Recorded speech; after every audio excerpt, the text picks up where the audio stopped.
All right, super excited for this next poking the bear conversation where we're grinning, but we're also going to bear it here. We're just going to sit down and have a continued conversation about the things that get us a little fired up sometimes, that get us irritated, that get us a little frustrated. Katelynn, you and I had the opportunity a couple of weeks ago to sit down and have a fun conversation. The conversation centered around a post that I made where I said, I think reading is overrated, and you jumped in and jumped all over it. But I am happy to report 45 minutes into our conversation, you looked at the camera, spoke in your microphone, and said, Dave, I agree with you. And I paused it right there. I stopped the recording. I don't know if you went back and you've listened to that podcast episode or not, but it's actually just a loop of you saying over and over and over again, Dave, I agree with you. Dave, I agree with you. I left everything else out of it. So Oh my God, that must be why so many people have listened to right, right. Yeah, that's something that nobody has ever heard before. But people, if it. you do want to hear that first conversation between Katelynn and I when we sat down and started poking the bear a little bit, feel free to go back and check it out. It was a fun conversation. Today, though, we wanted to sit down and kind of unpack why we're even doing this. Why are we having these conversations? Why did we write our latest book, Poking the Bear? Why do we care about people having conversations? Why do we want educators to engage in these somewhat controversial and taboo topics? What is the purpose of it all? Over the last couple of weeks, I've had quite a few people reach out to me and they've said some things like, Dave, I disagree with some of what you guys said, but I don't want to get into it. Or I'm just going to agree to disagree on this one. And then I've had to like dig to try to get people to open up and share their thoughts and to actually engage in the conversation. I feel like people think it's not polite to disagree. Like they're going to offend somebody if they express a difference in opinion or a different point of view. And that's really what we wanted to talk about. Why is it so important for educators to lean in, have the conversations, and why are we so excited about poking the bear? So in this conversation today, we're going to unpack all that. We're going to have the conversation about where did it all begin and why is it so important to us. So let me just ask you, Katelynn, as this amazing educator out there doing your thing, changing kids' lives, worried also about your own livelihood, why do you care what other people think? Why do you want other people to listen to you? Can't you just stay in your classroom and keep your mouth shut? No. Well, that's true. You can't, but why is this so important for other people as well? Yeah. So I think it kind of this is this is such a passion of mine. The idea that we need to have conversations and to push each other and to engage with people that don't agree with us, because there's so many aspects of this, and I'm sure we're going to get into a lot of them today. But at the end of the day, when we think about education as a whole, as an institution, as a system that exists in our country and around the world, there's so much that needs to change. And there's so much that we as educators with our boots on the ground say, like, this is what my kids need. I can identify this need. I can identify this change. I can identify being there every single day where the problems exist. And I may even have ideas for solutions to these problems. But it's so, and we can fall into kind of this trap of like, oh, all the people making decisions about education, like none of them have any idea what they're talking about. And like, I empathize with that so much because it is incredibly frustrating to have like legislation handed down or to have somebody who hasn't stepped foot in a classroom tell you what your kids need or what you should do. But a lot of that comes down to the fact that we don't put out there what these things are that our kids need. We shy away from having that hard conversation that's like, no, that's not it. Here's what I'm observing. And this is something I feel like is, especially this year, because I know a lot of people are going back to school in a more normal way than we have for the past 2 years. And I am so afraid of seeing us go back to school and go back to normal Mm. and just accept that we're going to go back. And I keep saying the word back on purpose, but we're going back to this idea of what was normal. And that scares me so much because this is such an opportunity that we have right now to use our voices, to say, we've noticed these things. Our kids need these things. Here is what I'm observing. Here's what is happening right now. And really using our voice and putting it out there, because we are the professionals in the situation. We are the people that know what's going on. And we need to make sure that we're using our voice to advocate for what we need and what our kids need. And when we like take a step back and like don't do that and just say like, oh, okay, I'll just do it in my classroom, like it's fine, we're then just handing the baton off to the people who've never been in a classroom to make the decisions about what's going to happen in our classroom. Yeah, so I'm going to start off by pushing back a little bit. I'm taking some notes on some things I'm going to bring up here later on that I agree with, and I want to take a step further. But I'm wearing my administrator hat right now. Okay, what you just said, yeah, that makes sense. We want to be able to engage in conversation with the policymakers and the politicians and the bureaucrats and the people that wear the fancy suits and polished shoes, and the people that push down mandates upon us, and they seemingly do so out of ignorance, and they do it just to try to pander to votes. Get it. Let's push back. But we're on the same team in our building, right? Why do I need to engage in these conversations with people that are within my own four walls of my school? As an administrator, I want to have this place that's safe. I don't need people stirring the pot and kicking the hornet's nest. Just keep your mouth shut, put your head down, and do your job. Just go in and teach the kids. And then at the end of the day, just leave and be quiet. Is that not a fair approach to have? I don't think so. And here's where I'm gonna really get semantics with you. If you want people to feel safe in a space, they have to feel valued. They have to feel like what they have to offer, what they have to say, what they are concerned about is something that's going to matter to you. And as the leader in that building, whether you're the principal, whether you're the administrator, assistant principal, whatever you are, if your aim is truly to make people feel safe and make your community be a community, then every person in that community deserves to feel heard and valued.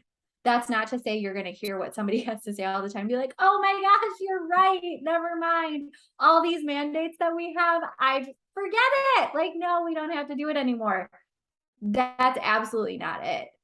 But taking that time to hear someone, like truly hear them, and even just have a minute to acknowledge where they're coming from, whether that means you're changing something or not, that simple acknowledgement can be the difference between someone going, okay, I literally am not getting on board with anything you ever say now because you don't hear me. You don't hear what I say, versus someone saying like, okay, I don't necessarily agree with this policy, but you heard what I had to say about it. You heard me out. You acknowledged my perspective. And so at least I know that you've heard me. You valued me enough to hear what I had to say. So you're talking about safety. So you're talking emotional safety, right? You're talking about socially safe. But what if some people are just wrong? Like Katelynn, no offense here, okay? But there are probably some people listening to this saying, "Yeah, but I don't agree with some of what you say, and it offends me when you speak up. I would rather you just be quiet. I be quiet. We know each other as colleagues. I respect that you're going to teach kids, and I'll teach kids. But let's just focus on that. We're here to teach kids. It doesn't matter if we agree. Let's just go in, check the boxes, teach the kids, and go home. Truly, that's our job. We don't get paid enough to engage in all these big conversations and debates. We are just teachers. We are just educators. Just leave it alone. Okay, I really hate when people say we're just teachers because we're totally not just anything. It's such a big responsibility, like it truly is. So that I feel like just that terminology in and of itself is very minimizing. But I would also say like not everyone is comfortable with this kind of thing and with pushing back and with engaging in a conversation. And that's okay. Like, I want to first and foremost say, like, that is okay. However, when you are watching something that is happening that you adamantly disagree with, but you've decided that it's better to not say anything at all and just deal with the disagreement, you are in a situation where you could inadvertently be causing harm to students, to kids, because you aren't speaking up for what they need and for what you notice. Mm-hmm. And that's the piece where, yes, there are times when a conversation is not necessarily what you need to have, or maybe it's not the right moment and you need to choose your moment more wisely, or maybe it's just not a conversation you have the bandwidth to entertain at that time. That is 100% okay, and takes a really, really high level of self-awareness to know, like, I'm not in a place where I can do this right now. And it's something I personally have to do at times, because I'll be so fired up that I'll be like, I'm not in a place that I can talk about this. And you have to take a step back. And that's 1000% okay, and should be something that you do. But at the end of the day, if there's something happening that is wrong, that you disagree with, that you see a problem with, you owe it to your kids, to yourself, to speak up. It's not okay to just sit back and be like, this is harmful, but, or this is something I don't want to talk about, so I'm just gonna ignore it. Like, we can't ignore everything. Nothing will ever change. Nothing will ever improve. Okay. So there are also these times, though. And again, right now I'm setting the stage. And I almost used the term that I hate. I was gonna say I'm playing devil's advocate, but I hate it when I say that, because people hear that and they say, oh, that means that you're taking the wrong point of view to have somebody argue. No, there are people that would take this point of view, and they're not the devil, right? They're not, just because they're advocating for something that's different than you does not make them the devil's advocate. So I'm not being the devil's advocate here, but I am playing the opposite side here. Because there are times in my career when I have thought some of these very things that I'm saying, and I'm going to say to you right now. I used to hate sitting in staff meetings when that one person would always have to speak up to disagree. They could never just shut up and play the game. They felt like every fight was the fight worth having. And as a result, everybody, and myself included, just started tuning them out, because it was constant arguments. It was constant fight. No matter what I said, if I said, look up, they would look down. If I said, look left, they looked right. No matter what, sometimes they fought just to fight. And I'm afraid that some people will take this to the extreme. And if we say engage in the conversations that matter, they will run around and say every conversation matters. I need to constantly stir the pot. I need to constantly be ripping off the Band-Aid in every conversation, because that's what's best for kids. Is that not what we're saying here? We're not saying be that person. Oh my gosh, no. Like, okay. That is, and it's funny because, like, I'm sure everyone listening is hearing you say that and they're like, oh yeah, I know who that is. Like, right. 100%. Like, we've all been in that situation where you're like, and if you can't figure out who that person is, it's you, right? Yeah, right. But like, it's true. And I think this is again where, like, there needs to be a little bit of introspection. You have to do your own work first, but you also have to be careful about identifying your moment that you want to have a conversation. You have to think about, like, what is your aim or objective in having the conversation? That to me is like the center of all of it. If your point of having the conversation is to play devil's advocate or just to do it, that's probably not a conversation that, one, you're ready to have, and two, that is worth having at that moment in time. If your whole aim is to just be like, yep, I don't agree, here's I'm going to go off about why. The goal or the purpose behind having a conversation with someone, especially somebody you disagree with, needs to be something you've thought about. It either needs to be a topic that you have a strong opinion on, that you've really developed, that you've really thought through and said, like, this is important, not just because I think it's important, but because it is important. It has an impact of some kind on somebody involved in this. Like, it is important. Again, not just to me, but it's important generally speaking. On top of that, you have to know, like, okay, I am not just feeling strongly about this because it's important. but maybe I know something that has occurred or that's happened. Maybe I have some insight that I could offer to this situation. The aim is to offer your insight, to offer your perspective, but also be willing to hear the other person's or the other sides. So it's not to go into it and say, like, I'm just going to disagree with everything you say. It's to develop and challenge your own self, but also to have to engage because you have something that is important, that you've deemed important enough to engage in that conversation. So I hope that you'll appreciate this and won't take this to the extreme. You do a great job of trying to read between the lines of what I'm really saying. And I think that's part of this conversation too, is that when I say things, you don't look at me and say, Dave, you're just an idiot, or at least you don't say it out loud. You try to make sense of the stupid things that come out of my mouth. But when you're saying this, I'm thinking about conversations I've had with my 16-year-old son. And what I don't want people to think is that I'm equating teachers to a 16-year-old. However, my 16-year-old knows everything about everything. I almost said you just need to ask him, but you don't even need to do that. He will simply tell you that he knows everything and that I am the stupidest person to ever live. And sometimes when I try to engage in just a conversation with him, it's rolling of the eyes, it's huffing and puffing, it's sighs and no, and dad, you don't understand. It's constant. So much so when I'm almost fearful to have conversations with him because I know it's not going to be a conversation. It's not even going to be a debate. It's just, it's almost me trying to convince him that I have some shred of intelligence somewhere. And he is so entrenched on, he always has to be right. And I am always wrong, just simply because I have authority, just simply because of my position. I automatically have to be wrong.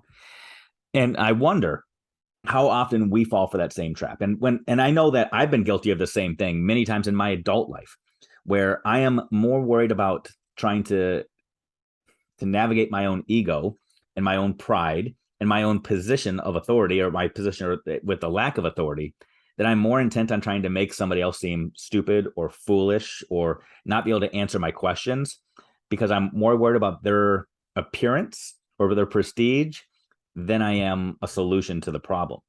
And I think that's what you said, but it's not what you said at the same time, right? It's sometimes when you engage in just those conversations just to try to prove that you're right, it's more of a sign of immaturity than it is intelligence. And you have to be sophisticated enough to know which conversations to weigh in on and which ones to pull back on, which ones are really worth your energy and your effort, and which ones you're willing to truly expose yourself and your other party to, because it could leave you in this vulnerable position. And at which times is it best to just leave things unsaid?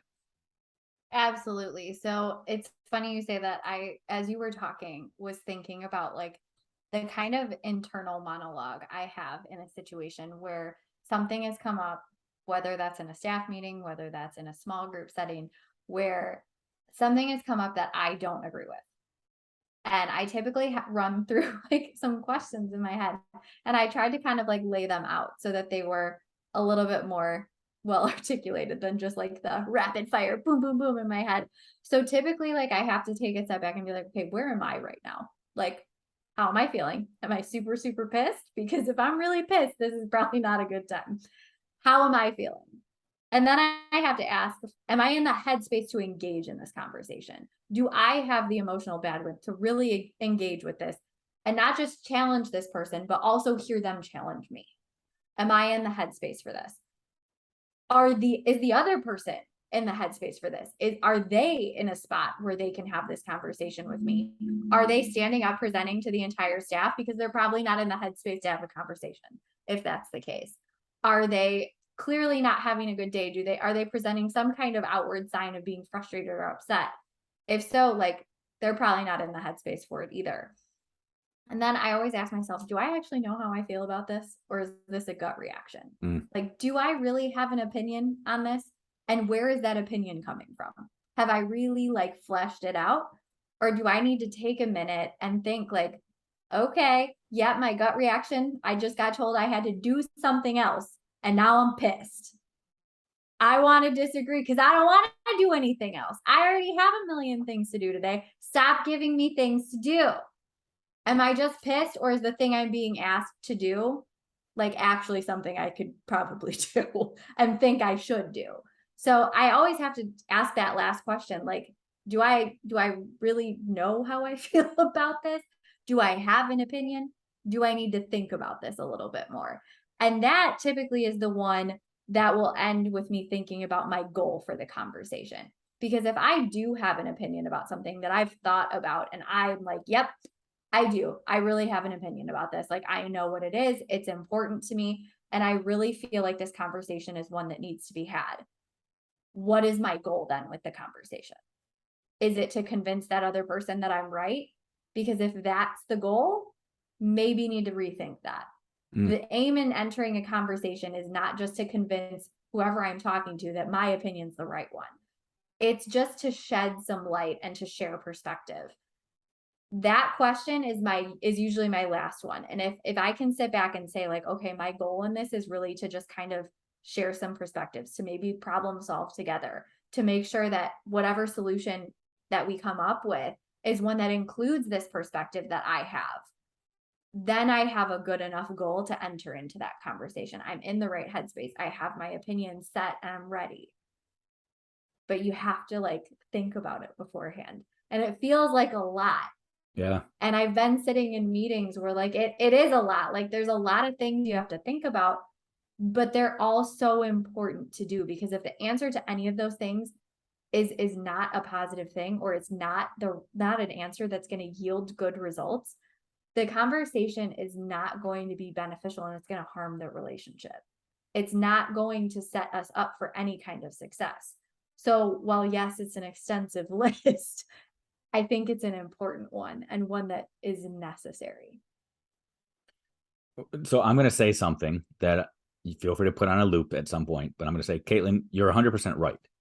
I agree with where you're going with this conversation, and even the way that you're articulating it and why you have the argument that you have. I agree with you, but I also agree with you for different reasons, right? For me, I agree with this mindset more from an analytical, scientific, mindset than anything else. So let me just throw some statistics and facts out there, and I'll try to piece together my argument in a very lawyer-esque way.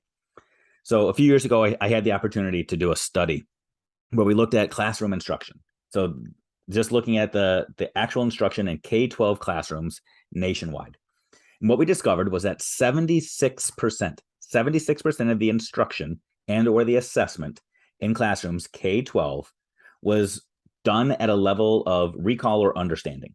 So do kids have basic understanding of facts and ideologies? However, 82% of the standards K-12 are written at the analyze or above level. So requiring some sort of analytical thinking. 82% of the standards require kids to have analytical thinking, but yet 76% of the actual instruction is just surface level basic ideas. And at first I heard that, and I thought, okay, it's just because we don't know how to assess analyzing and synthesizing and creating, which might be part of it. But I think a bigger part of it is we don't necessarily feel comfortable analyzing details. So here's a prime example. One of my favorite instructional strategies, I'm sure people that listen to this podcast have heard this many times before, is I love doing brackets with kids. So you take a bunch of different things and you have head-to-head matchups. So for example, brackets of the presidents. And ultimately you can have a matchup between Abe Lincoln and George Washington, and the kids have to decide which one is the better president. And then that winner plays the winner of the other one. Now it's Abe Lincoln against FDR or whatever. And then ultimately you have the greatest. And it's one thing just to say, just pick. It's another thing to say, pick and tell me why. And to be able to analyze that a great president is super subjective, but you also have to have some objective facts to defend. And ultimately, there's not a right answer or a wrong answer. It's just, can you analyze and break down all of the components? You can do it with presidents. You can do it with the elements on the periodic table, the planets in the solar system, the parts of speech, novels. I mean, you can do brackets in a lot of different ways to get kids to analyze things. But I think that skill of analytical thinking is something that we don't teach in schools very well, because we're not very good at it ourselves. We are very good at these blanket generalities. And we do this with ourselves and we do this with kids. We say there are Republicans and Democrats. We say you can't be a pro-life Democrats and you can't be a pro-choice Republican. Those two worlds don't converge. Well, yeah, you can. We say that you can't be a pro-gun Democrat or a gun. You know what I'm talking about. You can't blend these two worlds. You can't be you're either red or blue, and you have to go along with all of them. And we miss the mark. And we do this with kids. We say that you are an at-risk student or you're a gifted student. We say that you are a student that has an IEP, which means you struggle with all things, or you struggle with reading as opposed to specific parts of reading, or you struggle with math as opposed to specific deficiencies in math, because it's so much easier to just paint things with a big, broad brush as opposed to getting into the nuances and the weeds of things. And when you engage in these conversations and these debates with people, it's requiring you to actually get into the weeds and to figure out that you're not debating whether or not somebody is a good person or a bad person. You're debating an idea and the nuances of the idea. So to continue on with the details, John Hattie in his research from 15 years ago, when he said, what are the things that matter most in schools? And he rated them all by effect size. The thing that has the single greatest effect on student learning is collective teacher efficacy. And collective teacher efficacy does not mean every teacher doing things the same way, following a pacing guide and following the script, even though that's what a lot of administrators think it means. It's not what it means. If you think about what self-efficacy means and having somebody that is self-efficacious, that means they can stand up for themselves, they can make decisions for themselves. Collective teacher efficacy means teachers are willing to engage in the conversations. They are willing to reach consensus on things. They are willing to make the decisions that matter most. They're willing to have the tough talks. They're willing to say, here's what the standard means and here's what excellence looks like, all the way down to the minutia. They're willing to debate what their expectations are in all facets of their school. And if you simply say, I'm just going to live in my silo and I'm just going to worry about my kids and my classroom, what you're doing right now is you're saying that you are not going to engage in the single greatest teacher practice known to man, which is a complete disservice to kids. So yeah, go play it safe in your classroom. Say, I don't get paid enough to do this. But if you're not doing this, you're also not impacting kids academically as much as you could. So feel free to just brush that aside if you want to. Oh, dang. Okay, I love it when you get nerdy and pull out research like that. Though it's like my favorite thing. I'm like furiously writing down. I'm like, yeah. So nerdy though. So now you're gonna paint me with a big label. Well, I am. I'm a nerd. I'm a geek. It's okay. I love it's okay. nerds. I'm okay. a nerd too, especially when it comes to research. I was literally writing down the percentages that you were saying because I'm like, this is such great information. I think though that it's this kind of is something we touched on before though, but we talk a lot about how teachers deserve a lot of respect because we're professionals. And we bring this up a lot, and it's true. Like, we do deserve the respect that we don't always have because we are professionals. We are knowledgeable. We are the experts on education. Like, that is what we are. But when we minimize our own role, like you just described, by saying like, I don't get paid enough for this. This isn't my place. This isn't like, when we minimize our own role, we're diminishing our own respect, because it absolutely is our place to say something. It absolutely is our responsibility. I would even go so far as to say it's our obligation, because one, as you said, yes, it does impact students academically, but on top of that, who else is going to know? Who else is going to be that advocate? Who else is going to engage in the conversation if not us? If we are the experts, we are the people that are most qualified to be a part of this conversation or to be making these decisions, coming up with these solutions. That starts in our own buildings. That starts in the conversations that we have at a micro level. Nothing happens on a macro level immediately. It's a trickle out effect. So when we start those things in our classes, in our schools, in our buildings, in our districts, that's how we start that effect. That's how we make that change get bigger. Yeah, that's good. That's good. I don't know if you're familiar with Jay Shetty. He's an amazing guy. He's got an incredible podcast. He Has quite a few books out there. One of them is, I believe it's Think Like a Monk or something along those lines. But Jay Shetty, he's amazing. He has a line that has resonated with me for a few years now, and I'm going to butcher it because I just pondered it and I've Schmittoized it in my own head. But this is originated from Jay Shetty. Basically, what he says is that most people don't act based off of how they feel. Most people don't act based off of the way that other people perceive them. Most people act based off of how they think other people perceive them, which I think is such a profound statement to make, especially when we're talking about this. I think so many people are afraid of having these conversations, not because they're afraid of raising their voice, but because they're afraid of what they think other people are going to think about their voice. So they shut up. Even that person, that super annoying person at the staff meeting that raises their hand to speak up all the time, they're not doing it because they think that they're the lone wolf. They're doing it because they think everybody else agrees with them. And they're speaking for the masses. They're making their actions based off of how they perceive other people perceive them, right? And I think this is another reason why it's super important to engage in these conversations, because it's amplifying each voice over every voice.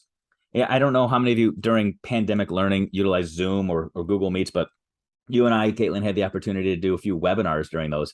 And there was a strategy that I implemented called Zoom Blast, or right, or yeah, a waterfall chat. And when you're in these Zoom meetings, these online meetings, sometimes we say utilize the chat when you've got a thought, or we ask a question.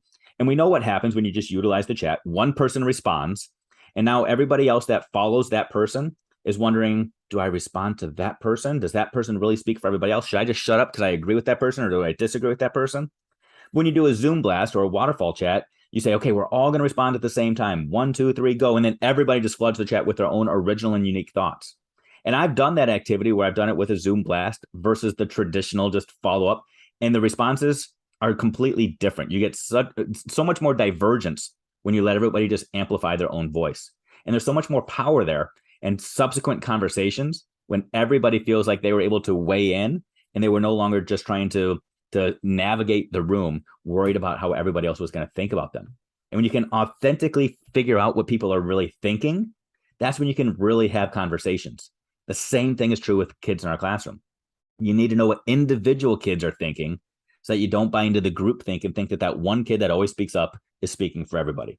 And it's so true with the adults, the big kids in our schools as well. It is. And as you were talking, I was thinking about like this one strategy that always comes up, like, oh, well, what if someone's too afraid to like say something out loud, or like be the one that's like assigning your name to what you think. Right. And it can feel really scary. Like there's times when I'm even like, okay, do I really want my name attached to what I think? And I mean, seriously, like we just wrote a whole book about controversial opinions. So my name is now attached to all the things I think about very controversial things.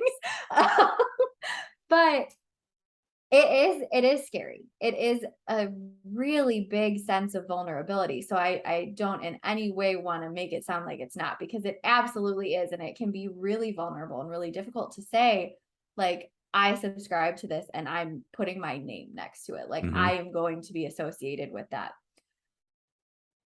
It is scary, but it's also necessary. And it's also why it's so important to make sure that when you do decide that this is a conversation you're going to have, you're going to engage, that you really do know what you believe and what you think. And you really made sure to take that time to flesh that out yourself or with someone you trust. Like, I know that it's an extra step, it's an extra thing to do, but when you don't, you feel so much more frightened to speak up and really put your name on what you think. But if you've taken that time to really be like, okay, yes, I have looked into this, I have developed my opinion, I am sure that this is what I believe, it's still vulnerable.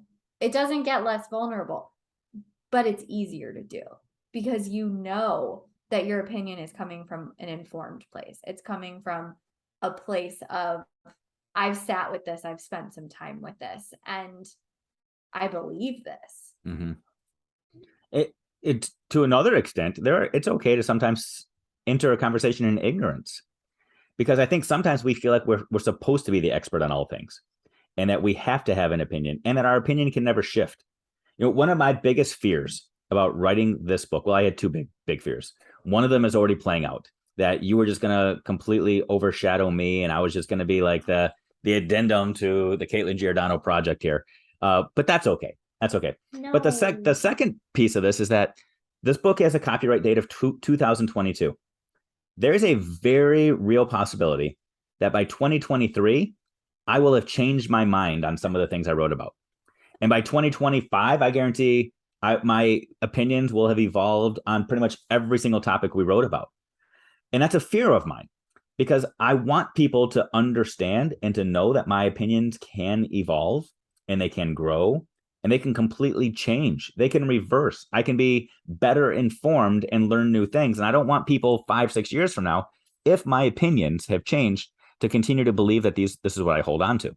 So I'm going to encourage other people to say, if you don't feel like you're well enough informed to engage in the conversation, that's a great time to engage in the conversation, because the conversation should not be about you proving your point. It's to help you learn and grow and continue to get better in whatever fashion or capacity that might mean. So I want people to engage in conversations, whether they see themselves as the expert or not. Oh my gosh, I agree. And I don't at all mean to me, I'm glad you clarified that, because I don't at all mean to say, like, if you're not completely well informed about this, you shouldn't say anything, because that's absolutely not true either. If you're in a space where you can have that conversation knowing, like, I need to enter, I want to learn more. I'm entering this conversation because I want to learn more. I think I know what I think, but I want to engage. I want to be challenged. I want to hear someone else. That's still an absolutely incredibly valuable experience. And that's how you evolve your opinion. Like, it also comes from a place too. Like, I've even watching the conversations being like, oh yeah, I know about this. I'm good. I have an opinion. I walked away being like, I never even thought about that. My opinion is totally different now. Like, even if it's something very like nuanced, like you said before, I've walked away from conversations being like, huh, okay, I need to adjust. I need to think about this differently. I now believe something different. I want to ask a follow-up to you, and I don't know how you're going to answer this question, so I'm super intrigued, which I think that's the right time to ask a question if you don't already know somebody's answer, right? don't just lawyer up and ask the questions that you know the answers to. So it's a very real question, and I'll give you a little bit of context. But are there ever debates, discussions, conversations that people should not get involved in because of their ignorance? So, for example, you don't have kids, Katelynn, so you shouldn't have the parenting conversation. You shouldn't engage in those conversations. I am a man. I should not get into those conversations that regard choice and women's, quote unquote, women's issues. Should I stay in my lane? If I'm a secondary teacher, do I not involve myself in things that impact the elementary? If I'm an administrator and I've lost touch of what it's like to be in the classroom, should I pull myself out of those conversations? Should teachers not engage in the conversations that impact administrators? When do we draw that line and say, you don't know, you'll never know, don't worry about having this conversation, let the experts handle it? Okay, I really love this question. I really do. And I think there's a couple of things that I want to touch on or acknowledge here. Okay, I'm nervous because years ago you told me that when you're about to go, you're like, couple things, and you just slow played that couple things. You're like, I have a couple of things. So buckle up, people. This is your warning. She brought that out. Here we go. No, it's I would say that there are times. I think it's first off an internal thing. Like, there are certain conversations about parenting, like, I don't have children, that I don't need to weigh in on, because I don't have any aspect. I don't have anything to engage in with that conversation. And that's something, like, I need to know and acknowledge before I enter into it. However, there are other times when I do have something to offer or a perspective to offer, whether that be because of the fact that I'm a teacher and I see hundreds of children every day, whether it be because I'm experienced in other ways, whether it be because I've had a past experience as a kid that I could offer to a situation.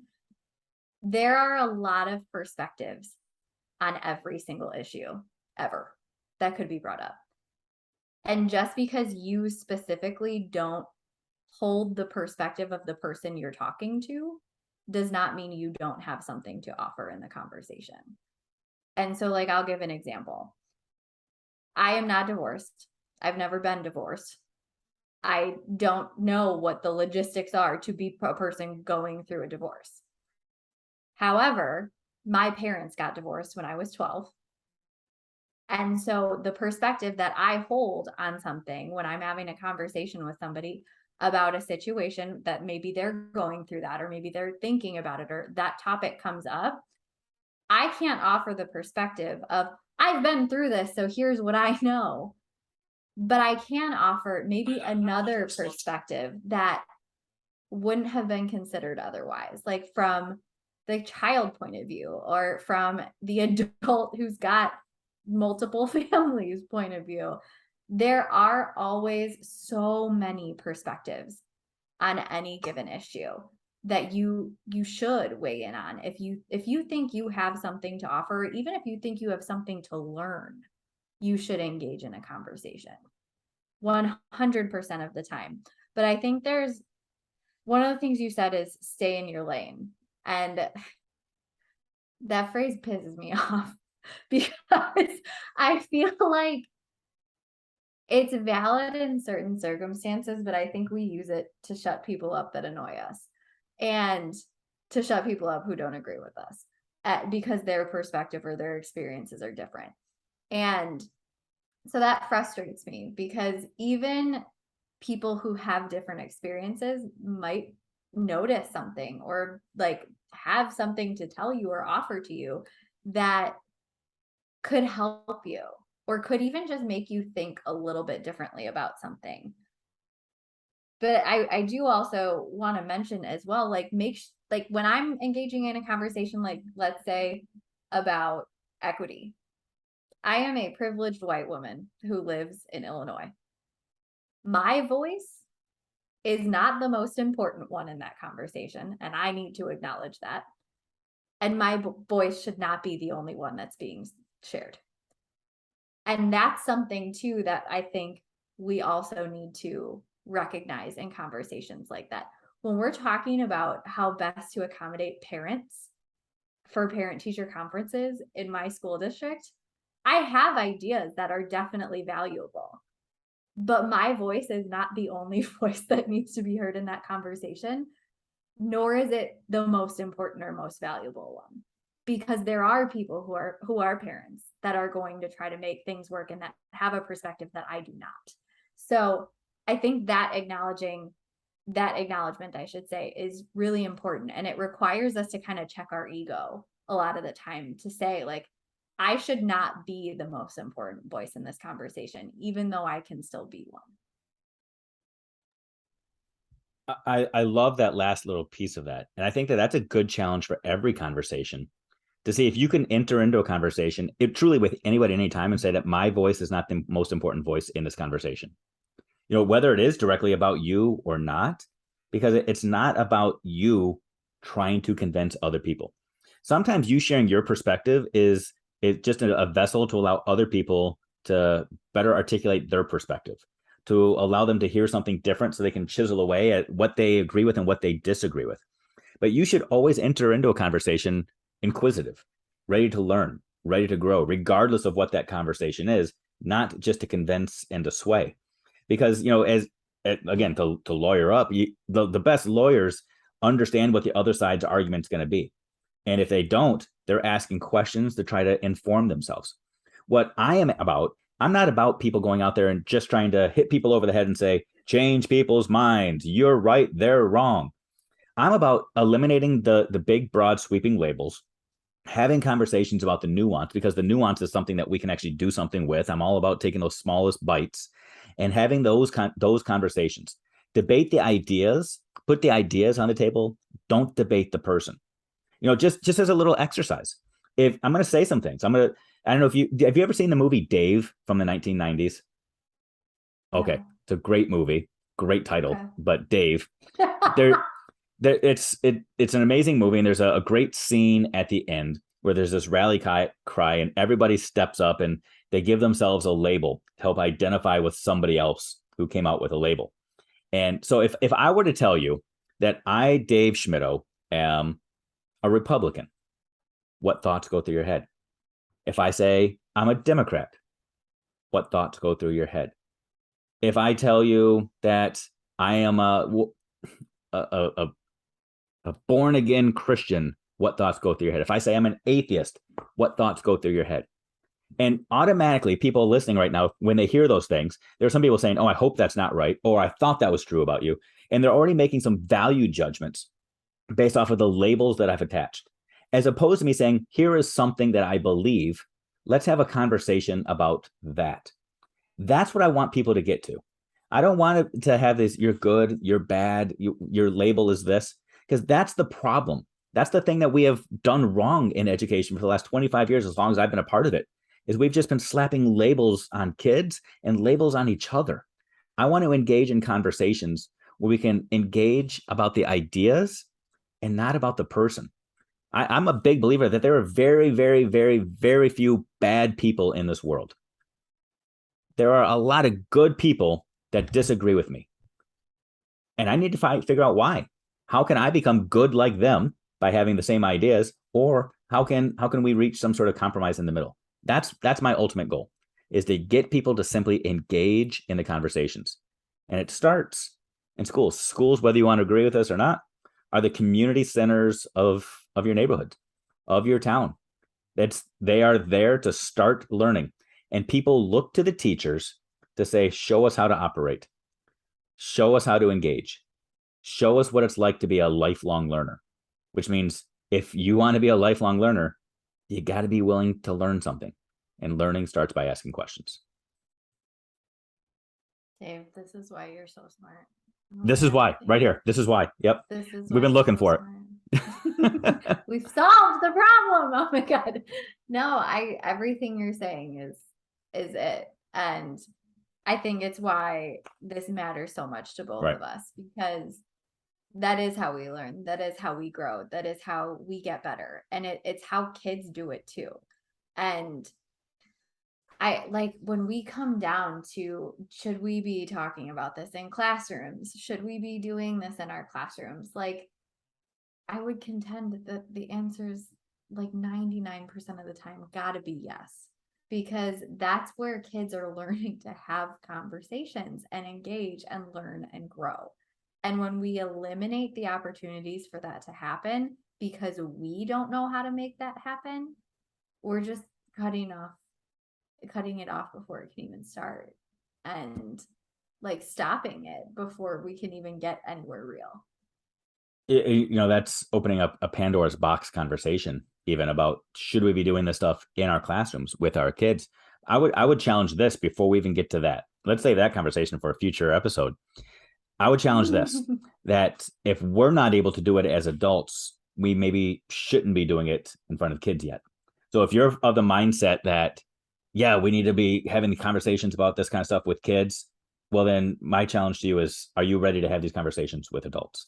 And if you say, yep, I have these conversations with every adult all the time, but there's a lot of stupid people out there, then you're not ready to have this conversation with kids.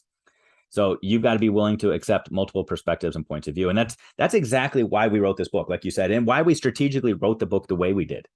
We understand that sometimes the easiest way for you to formulate your beliefs is to read somebody else's and figure out what you agree with and what you disagree with theirs. We talked about like the taxonomy of learning before, and at the very pinnacle of it is creation.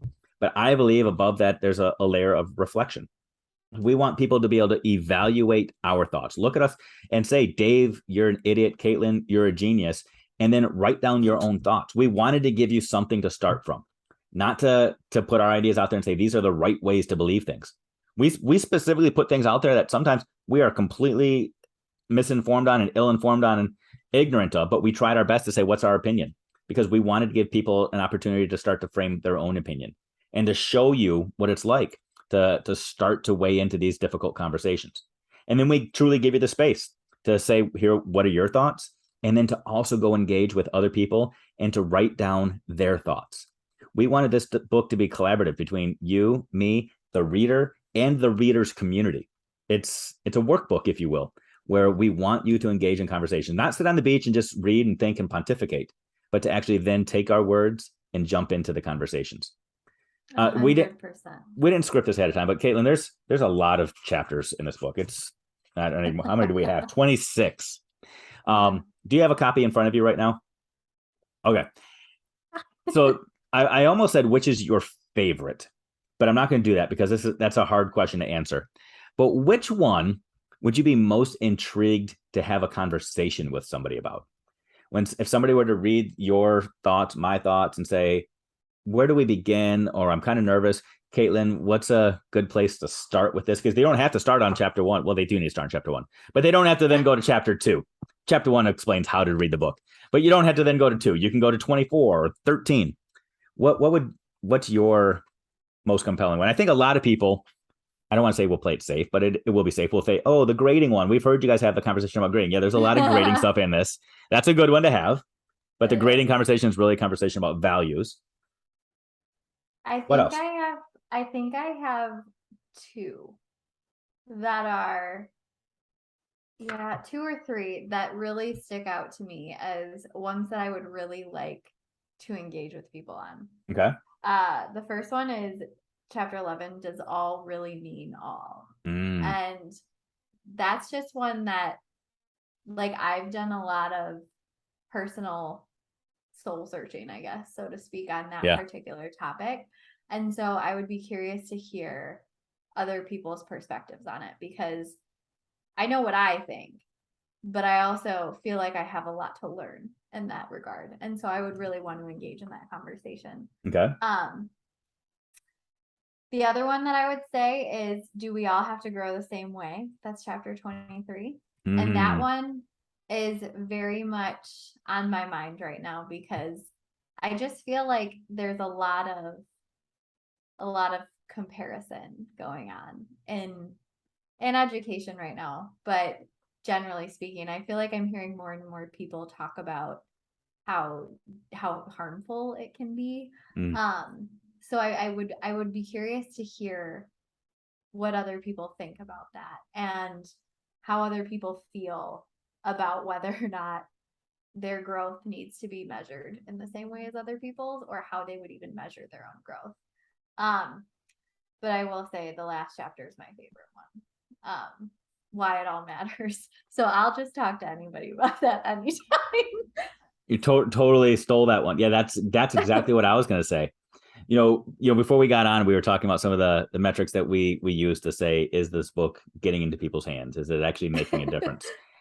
And I'm super intrigued about all of those sorts of things, right? But again, the book is not made for individuals necessarily. If you're an individual and you want to go read it, go for it. But we want this to then start conversations with other people. So I'm super intrigued to see if we can go Instagram viral, because before we went on, I was looking at a story on my Instagram feed. I believe it was from USA Today, that said which states have the most banned books.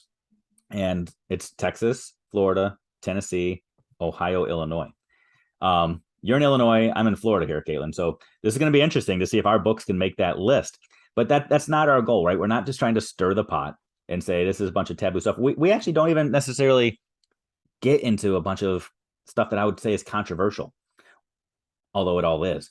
We just want people to engage in the conversation, because the conversations ultimately impact kids and impact the world that we live in. We want to get people to the place where they can agree to disagree, and then agree to keep learning to agree.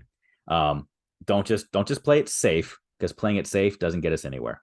Keep going and keep growing. So, Katelynn, any other final words for people on this one? Because you basically, what I did is I just said, what are some future episodes for us? And you just told me which chapters to go in and highlight. So any ideas or thoughts or things that you want people to embrace before we come back together in another week or two? Yeah. So first and foremost, when when you're thinking about your own opinion on things, like Dave, I love that you said like that's why we shared ours. It's to give you a jumping off point. That's really what it's meant to be. So if your reaction to something that we've written when you get your book, yay, is to be like, oh my God, no. Challenge yourself to take it a step further and ask why. Why? And tell us. That's what the next thing I was Oh, gonna sorry. say. Go ahead. Sorry. No, if it's yes too, though, why is it yes? Like, what about it is speaking to you? What aspect of it are valuable to you, are meaningful to you? But beyond that, what is it that you disagree with? Really get into that nitty gritty and develop that so that you can then come talk to us about it. Because that is like when we published the first episode about reading, there were some people that were like, oh my gosh, you guys really poked the bear on that one. And I was like, yes, you disagreed. Say more about that. Like, I want to hear it because I want to be challenged. Not because I feel like arguing with people, because that's not the aim, as we've said, but because I want to engage in that conversation. So as you're coming across things, share that with us. Reach out to us. Come talk to me. I will talk to anybody about all of these things at any time. I am a walking example of that. The fact that Katelynn still sits down to talk to me, people, if she'll talk to me, she will talk to you. So this is fun. It's fun. This is fun. So we'll do a few more of these. We'll continue these conversations. We'll try to bring other people in.